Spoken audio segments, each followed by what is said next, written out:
for people that have never heard of your restaurant or haven't heard of the concept, why don't you start with telling us what the restaurant is and why you wanted to start that specific type of restaurant?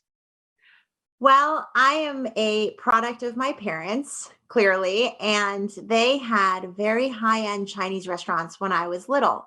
So I grew up eating the best Chinese food, not only at home, but in our restaurants. And I was always so proud of what they accomplished together and just proud to be their daughter. And so in my life, I knew I would do something to celebrate that. And what? And so Dumpling Daughter is an ode to our family's legacy. And it is a Chinese restaurant, but today's world, right? So modern approach. Instead of fine dining, it is quick service. It's dumplings, Chinese steamed buns, noodles, rice, all of my favorite childhood foods.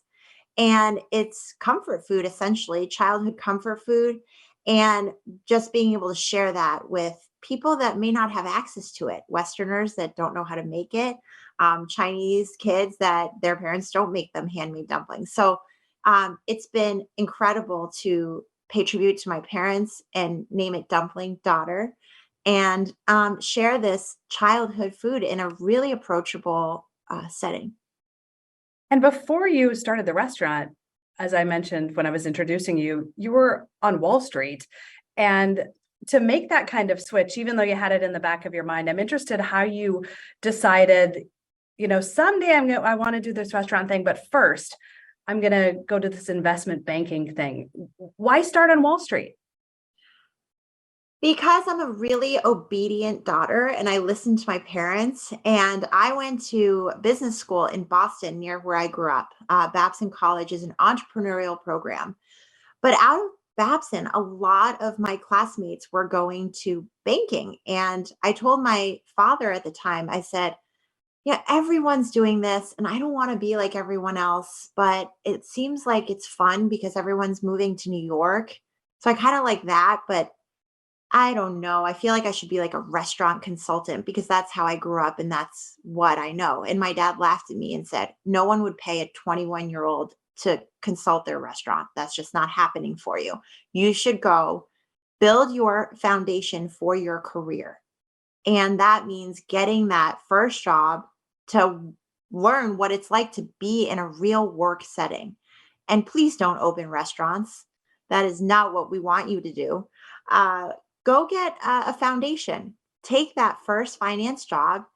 And, you may not be doing that in 2 or 3 years, but first experience the office life. My dad, who was very old school, felt like that was very important. And he said, from that, you will learn what you like, what you don't like. This is all part of experience. So take that first experience, have fun in New York, do that. There's a reason why all of your classmates are doing that. You should follow and then figure it out. You're still so young and you're just starting. And so it was my father's advice to build that foundation, to get that first job on my resume, and to discover, use that as a segue to discover what you love and don't love in life, really. So now that you're a mother and your kids aren't yet, college age and making those kinds of decisions, did he give you the right advice? Would you give that same type of advice to your kids? Absolutely. I would not have done it any other way.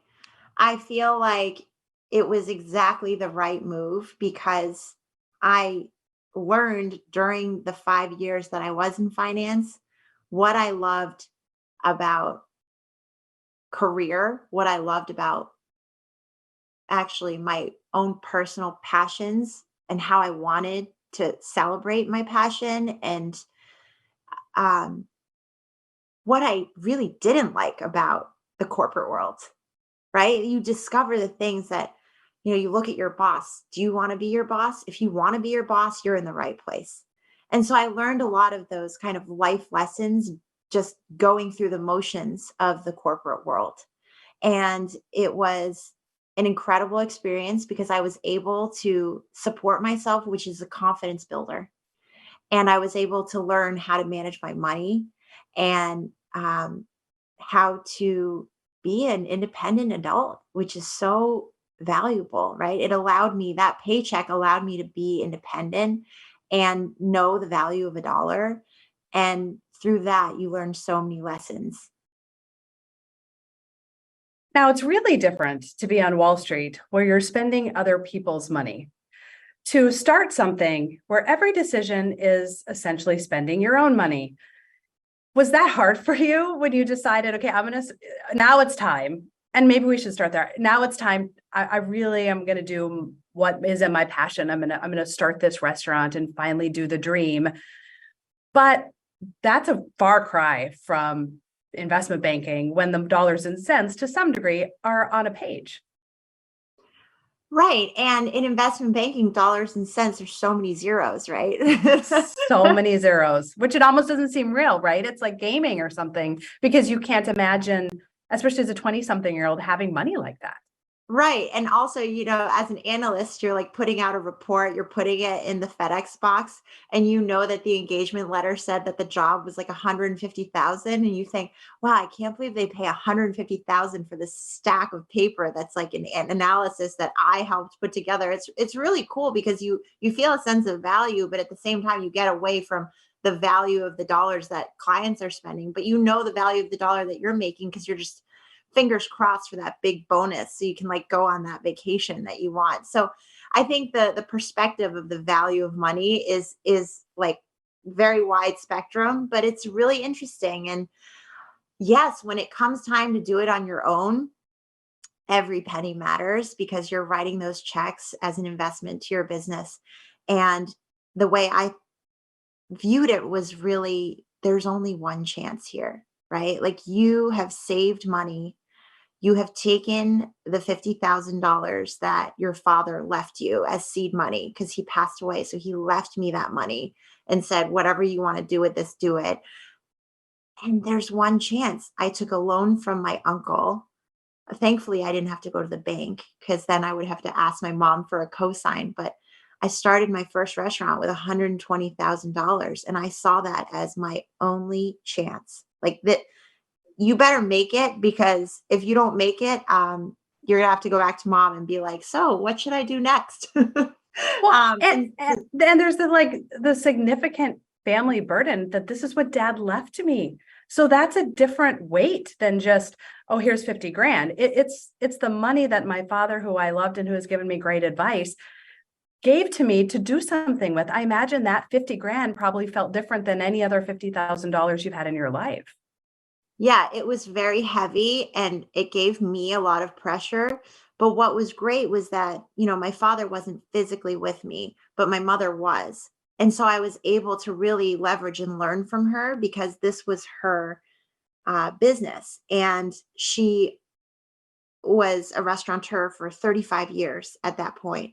And so I was able to really take my dad's words of wisdom, the money he left me, coupled that with my mom being right next to me and advising me and helping me with the menu after I wrote the business plan.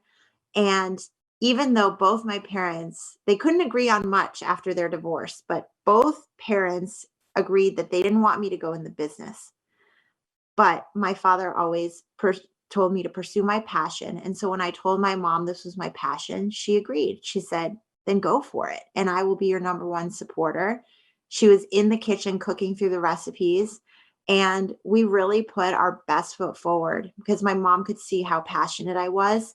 And it was do or die. And, there were moments where you're crying in the freezer, in the walk-in freezer, because there's so much pressure and you just have to remember to take a deep breath. So yeah, it's a big weight when it's your own money, but it also brings out the best in you, I think.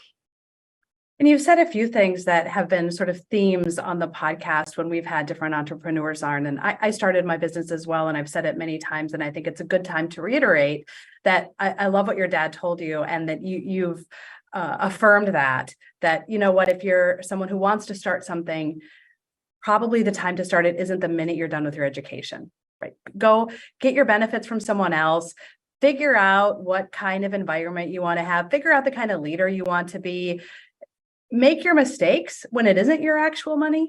And then when you get to the point where your idea is pretty clear, even though it's going to be murky forever, probably, and you're going to have more ideas, then is maybe the time to start something. And you also, I think, have the confidence to say, you know what, if this doesn't work out, I have this career that I've done and I could go back. I will never be destitute because I've already proven that I can do something. But I just want to, like, for entrepreneurs or prospective entrepreneurs or the people who have like the little dream seed in their mind, do it, but maybe not do it first, which I love about your story, that you figured some stuff out. Right. I really place a lot of value in a couple years of experience, whether it be in the industry that you want to pursue or something totally different. Like I knew I wanted to be in food, in restaurants, but my father said, take that foundational job because it's going to teach you about you. And so I think it's really important to learn about your values, your passions, what drives you, what you don't want to be. And then you take all of that from your experience and proceed. There are some people that right from the get-go are very successful business entrepreneurs, but later down the line, even if they're really young at a young age, sometimes they will, make a mistake here and there. We're all human and it happens because they're living the experience fresh. But I think that if you do build that foundation first, you kind of go about it with a clear map. And then, of course, if you have mentors or advisors, they can really clarify and help you throughout your journey to make less detours. Totally agree. And you had something else that is critical. And sometimes comes in the shape of a mother or family member. Sometimes it comes in a friend. Sometimes it comes in a mentor. But you had a cheerleader. You had someone around you who said, all right, if you're going to do this, I'm going to help you. And I haven't met an entrepreneur who was successful who didn't have someone right there with them who said, you know what, I'm in it too. I know you don't know what you're doing. They probably never use the words, but in their mind, they're like, I don't know, but I'm here to support this person and watch them do the dream. And so it's fantastic that for you, that was your mother. As we think about Mother's Day, as we think about this time, when we do celebrate our moms and we celebrate that relationship. So that's really exciting that she said, yes, Nadia, go, because she could have said, I don't know. I don't know if, I mean, I like fine dining and you're gonna put dumplings for the public. Come on, you're not giving our family restaurant legacy the care it deserves or whatever. She could have said some things that were negative. So bravo to mom that she didn't. Yeah, she was instrumental in, I mean, really the reason why I was able to do this. I wouldn't have been influenced if it weren't from her at a young age, but I saw how capable she was. She was a strong leader and she did it with grace and elegance. And, I think that she was clearly a role model by doing. And you're right. She could have not supported me, but she was the first to support me. And she saw the drive and the fire that I had. And I think most importantly, she knew that my need to do this came from a very organic place inside me, right? Because I've always been that daughter that wanted to please and make my parents happy. And I said, I really want to celebrate what you guys did because I'm just so honored to be your daughter and to be in that beautiful restaurant as a kid. Like, I want to bring that feeling back in some way, shape, or form. And she saw the authenticity there.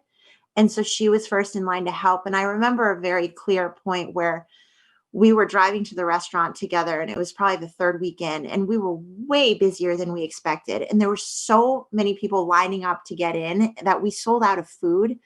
And there were moments where I would cry, and she would stand next to me and say, why are you crying?